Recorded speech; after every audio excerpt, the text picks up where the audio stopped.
സൗദിയിൽ tour guide ലൈസൻസുകളുടെ എണ്ണം വർദ്ധിക്കുന്നതായി റിപ്പോർട്ട്. 2023 അപേക്ഷിച്ച് 2024 ടൂർ ഗൈഡ് ലൈസൻസുകളുടെ എണ്ണം 168% വർദ്ധിച്ചിട്ടുണ്ട്. 2024 വർഷത്തിൽ ആകെ 3284 ടൂർ ഗൈഡ് ലൈസൻസുകളാണ് നൽകിയത്.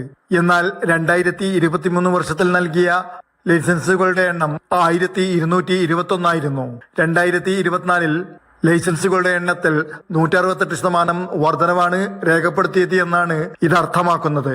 2024 സൗദി അറേബ്യയിലുടനീളം ലൈസൻസുള്ള ടൂർ ഗൈഡുകളുടെ എണ്ണത്തിൽ കുത്തനെ വർധനവ് ഉണ്ടായതായി സൗദി ടൂറിസം മന്ത്രാലയമാണ് അറിയിച്ചത്.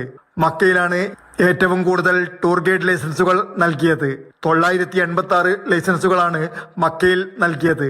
665 ലൈസൻസുകളുമായി റിയാദ് രണ്ടാം സ്ഥാനത്തും 477 ലൈസൻസുകളുമായി മദീന മൂന്നാം സ്ഥാനത്തും നിൽക്കുന്നു.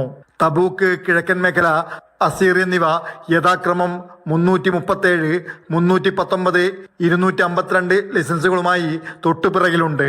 രാജ്യത്തെ ടൂറിസം മേഖല വികസിപ്പിക്കുന്നതിനും നിയന്ത്രിക്കുന്നതിനുമുള്ള ടൂറിസം മന്ത്രാലയത്തിന്റെ നിരന്തരമായ ശ്രമങ്ങളുടെ നേരിട്ടുള്ള ഫലമാണ് ഈ ഗണ്യമായ വളർച്ചയെന്ന് സൗദി ടൂറിസം മന്ത്രാലയം പറഞ്ഞു. Jafar Ali Palakkode, Mathrubhumi news, Jeddah.